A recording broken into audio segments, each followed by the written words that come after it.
Hey, this is Chips on Language with a response to Moses McCormick's video on accents. And I think a lot of people try to get a good accent because you always hear about the horror stories, like when I was in my undergrad, um, where you have this professor or this grad student who just has a terribly thick accent and you can't hear them.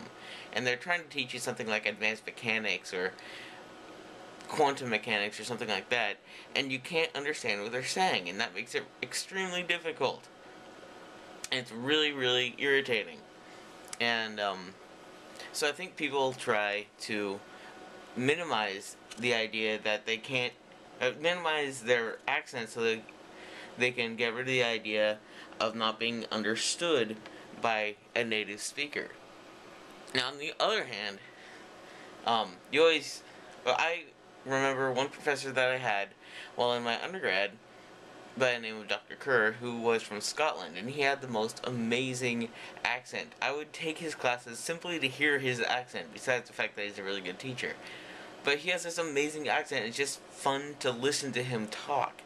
And I've also heard that in French, Americans who try to speak French and have an American accent are thought of as having a cute accent. The same goes with guys from Ireland who have an Irish accent. I always hear girls talking about how cute his accent is and stuff like that. So there's two sides of the coin. Some people think that having an accent can be really cute, but on the other hand, if your accent is too thick, you can't understand what they're saying. So you really have to look at it two ways. If you want to minimize your accent, great, but I wouldn't spend too much time trying to minimize your accent when you could actually be thought of as more interesting if you do have an English or whatever other foreign country you're from accent.